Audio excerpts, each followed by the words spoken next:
السلام علیکم ورحمۃ اللہ وبرکاتہ۔ ماں باپ کے 3 عمل اپنی اولاد کی زندگی خطرے میں ڈالتے ہیں۔ حضرت علی رضی اللہ تعالی عنہ سے ایک عورت نے پوچھا، یا علی، ایسے بھی میرے کوئی اعمال ہو سکتے ہیں جو میری اولاد کے لیے خطرے کا باعث بن سکتے ہو؟ تو حضرت علی رضی اللہ تعالی عنہ نے فرمایا کہ ماں باپ کے 5 ایسے کام جو کہ اولاد کو موت کے منہ تک لے جاتے ہیں۔ وہ 5 عمل یہ ہے۔ مسلم کی حدیث میں یہ بات روایت ہے کہ حضرت محمد صلی اللہ علیہ وسلم نے فرمایا، اگر میں اپنے ماں باپ کو اس دنیا میں زندہ پاتا اور اگر میں عشاء کی فرض نماز پڑھ رہا ہوتا اور میرے ماں باپ میں سے کوئی مجھے آواز دیتا تو میں نماز چھوڑ کر انہیں لبیک کہتا۔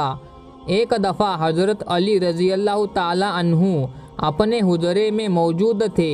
ایک بوڑھی عورت آئی اور عرض کرنے لگی، اے امیر المومنین، میری 2 ہی اولادیں ہیں، ایک بیٹا اور دوسری بیٹی۔ وہ دونوں ہی نافرمان ہیں اور وہ دونوں اکثر بیمار رہتے ہیں۔ میری بیٹی کا رشتہ لینے کے لیے کوئی تیار نہیں اور میرے بیٹے کو کوئی رشتہ دینے کے لیے تیار نہیں۔ میں ایسا کون سا عمل کروں جس سے ان کی زندگی میں برکت آئے اور وہ عمل انہیں نفع دے اور وہ میری نافرمانی بھی نہ کرے اور صحت یاب بھی ہو جائے؟ میں ایسا کون سا کام کروں کیونکہ وہ دونوں نافرمان ہیں، میرا کام نہیں مانتے؟ میرا بیٹا شراب اور دیگر گناہ بھی کرتا ہے، وہ دونوں دین اسلام سے مطابقت بھی نہیں رکھتے۔ اے امیر المومنین، مجھے کوئی ایسا عمل بتائے جس سے وہ دونوں راہ راست پر آ جائے، دونوں کے رشتے بھی ہو جائے، وہ فرما بردار بن جائے اور دونوں صحت مند بھی ہو جائے۔ حضرت علی رضی اللہ تعالی عنہ نے اس عورت سے فرمایا کہ ماں باپ کے 5 ایسے گناہ جن کی سزا اولاد کو بھی ملتی ہے۔ وہ 5 عمل ایسے ہیں جس سے اولاد کا تعلق جڑ جاتا ہے۔ حضرت علی رضی اللہ تعالی عنہ نے فرمایا، اگر ماں باپ یہ عمل کرتے ہیں تو ان کے اعمال کی وجہ سے اولاد بھی اس جرم میں شریک کر دی جاتی ہے۔ اس خاتون نے پوچھا، وہ 5 عمل کون سے ہیں؟ حضرت علی رضی اللہ تعالی عنہ نے فرمایا، وہ 5 عمل یہ ہیں۔ نمبر 1، جس گھر میں والدین قرآن مجید کو سمجھنے کے باوجود اس کی تلاوت نہ کرے تو ایسے والدین تو اللہ کے عذاب کے مستحق ہوتے ہی ہیں، لیکن اس کی سزا ان کی اولاد کو بھی ملتی ہے۔ ایسے والدین کی اولاد نافرمان بے حیا ہو جاتی ہے۔ آپ اپنے گھروں میں دیکھیں، قرآن مجید جو کہ اللہ تعالیٰ کی آخری کتاب ہے اور محمد مصطفیٰ صلی اللہ علیہ وسلم پر نازل ہوئی، جو کہ قیامت تک کے مسلمانوں کے لیے ہدایت کا منبع ہے، لیکن افسوس کہ ہم صرف رمضان ہی میں قرآن کو پڑھتے ہیں یا پھر جب کوئی فوت ہو جائے۔ قرآن مجید ہمارے گھر میں موجود ہوتا ہے اور اس پر دھول جم جاتی ہے، مگر ہم اسے کھول کر پڑھنے کی کوشش نہیں کرتے۔ ہمیں چاہیے کہ اس مقدس کتاب کی تلاوت کریں تاکہ ہمارے گھروں میں اللہ تعالیٰ اپنی رحمتیں اور برکتیں نازل فرماتا رہے۔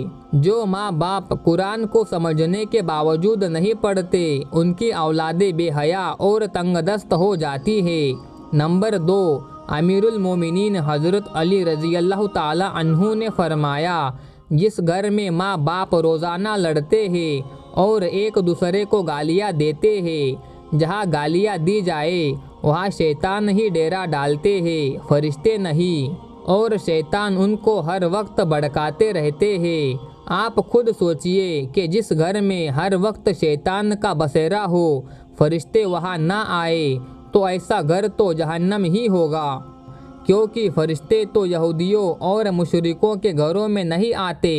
حضور نبی کریم صلی اللہ علیہ وسلم کا فرمان اقدس ہے کہ ایک دوسرے کو گالیاں دینا اسلام میں حرام ہے۔ والدین کو دیکھ کر اولاد جوان ہوتی ہے، جیسا درس عمل والدین کا ہوگا اولاد بھی ویسی ہی ہوگی۔ جن بچوں نے ساری عمر اپنے والدین کو لڑائی جھگڑا کرتے گالیاں دیتے دیکھا تو ایسی اولاد سے والدین کیسے توقع رکھ سکتے ہیں کہ ان کی اولاد فرما بردار ہوگی۔ اس لیے حضرت علی رضی اللہ تعالیٰ عنہ نے فرمایا کہ ماں باپ کو چاہیے کہ دین اسلام میں بات چیت کے جو طریقے بتائے گئے ہیں ان پر عمل کرے تاکہ ان کی اولادوں کی تربیت درست طریقے سے ہو۔ اس طرح آپ کی اولادیں نافرمان اور بے حیا نہیں ہوگی۔ اپنے گھروں میں نیکی کی بات پھیلائے، اپنی اولاد کو نیکی کا درس دے، اپنی بیٹیوں کو حضرت فاطمہ رضی اللہ تعالی عنہا اور حضرت عائشہ صدیقہ رضی اللہ تعالی عنہا کے واقعات بتایا کرے، ان کے درس زندگی کے متعلق بتایا کرے تاکہ ہماری بیٹیاں باحیا اور فرما بردار ہو۔ نمبر 3، مولا علی شیر خدا حضرت علی رضی اللہ تعالی عنہ فرماتے ہیں کہ ماں باپ کی بے پردگی کی وجہ سے ان کی اولادوں پر بیماریوں کا حملہ ہوتا ہے۔ حدیث صحیح بخاری میں حضرت ابو ہریرہ رضی اللہ تعالی عنہ سے روایت ہے کہ نبی کریم صلی اللہ علیہ وسلم نے فرمایا کہ پردہ عورت پر واجب ہے جبکہ بے پردہ عورت پر جہنم واجب ہے۔ جس گھر میں بے حیائی اور بے پردگی ہوتی ہے تو اللہ کے فرشتے ایسے گھروں میں رہنے والوں کے لیے بد دعا کرتے ہیں اور شیطان ایسے گھروں کو اپنا بسیرا بنا لیتا ہے۔ جہاں بے پردگی عام ہو اس گھر کی اولادیں بے حیا، نافرمان اور غلط کاموں کا شکار ہو جاتی ہے۔ یہی نہیں بلکہ پریشانیاں اور مصیبتیں ایسی اولاد کا مقدر یہ ان کے والدین کی بے پردگی کی وجہ سے ہوتا ہے۔ جس گھر میں بے حیا ہوتی ہے وہاں اللہ کی برکت اور رحمت نہیں ہوتی۔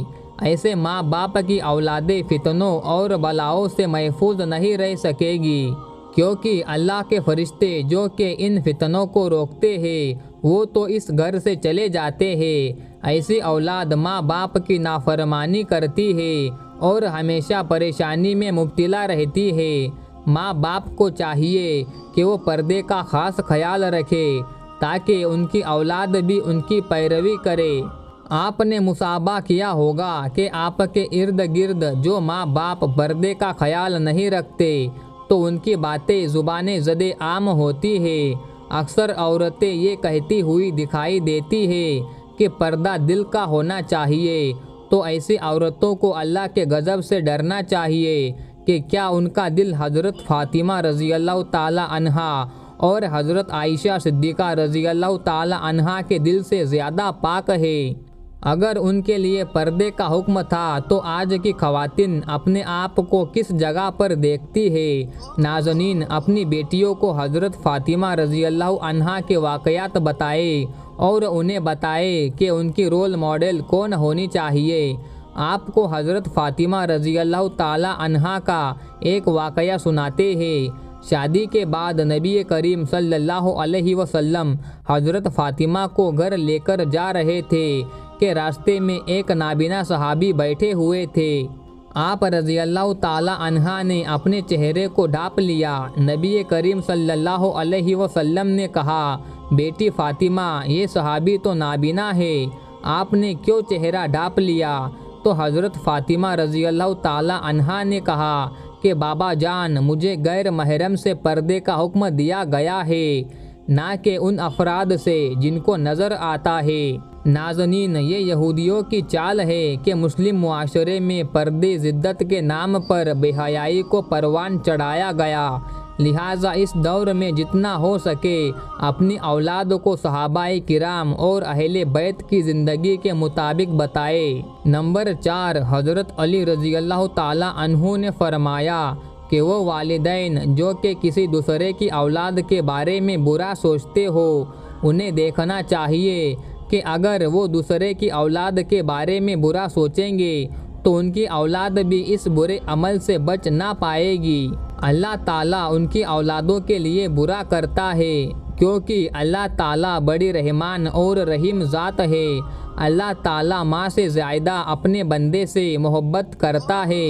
اگر تم کسی کی اولاد کو پریشانی میں ڈالو گے تو اللہ تعالیٰ وہی نظریہ تمہاری اولادوں پر مسلط فرما دیتا ہے، کیونکہ جیسا کرو گے ویسا بھرو گے۔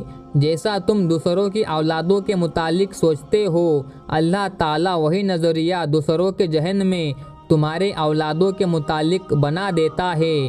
جیسا تم کسی کے بیٹی کے بارے میں چاہتے ہو، اللہ تعالیٰ ویسا ہی تمہاری بیٹی کے ساتھ کرتا ہے۔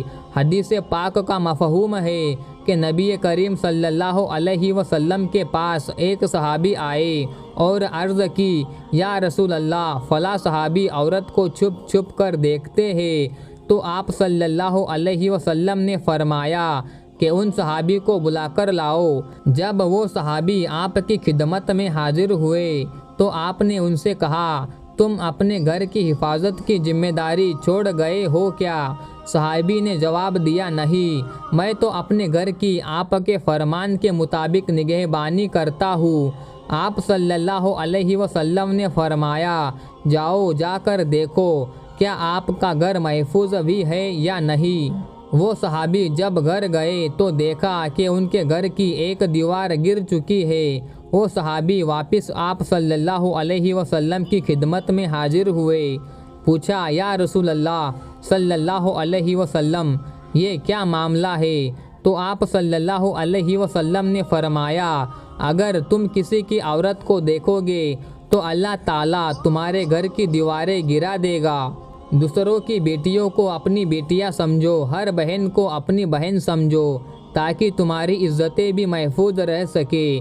نمبر 5، حضرت علی رضی اللہ تعالیٰ عنہ نے فرمایا، جو ماں باپ اپنے گھر میں حلال یا حرام کا فرق نہ کرتے ہو، حرام وہ نہیں کہ حرام جانور کا گوشت کھا لیا جائے یا کوئی حرام چیز کھا لی جائے، یہ تو قطعاً حرام ہے۔ حرام وہ ہے جو حلال کو حرام کر کے کھایا جاتا ہے۔ کسی کو دھوکہ فراڈ کر کے اس کا کھا لیا جائے یا کسی غریب مسکین کا حق کھا لیا جائے تو یہ بھی حرام ہے۔ اگر حرام مال بچوں کو کھلایا جائے تو اولاد نافرمان، بے حیا اور بیماریوں میں مبتلا ہو جاتی ہے۔ آج کل یہ بیماری ہمارے معاشرے میں عام ہو گئی ہے کہ حرام کھانے والے اسے حلال سمجھ کر کھا رہے ہیں۔ اللہ تعالی ہم سب کو رزق حلال کمانے اور کھانے کی توفیق عطا فرمائے، آمین۔ ناظرین، اگر آپ کو ہماری ویڈیو اچھی لگی ہو تو اسے لائک کریں۔ مزید ایسی ہی اسلامی ویڈیوز دیکھنے کے لیے ہمارے چینل کو لازمی سبسکرائب کریں اور بیل آئیکن کو دبانا نہ بھولیں تاکہ ہر نئی آنے والی ویڈیو سب سے پہلے آپ تک پہنچتی رہے۔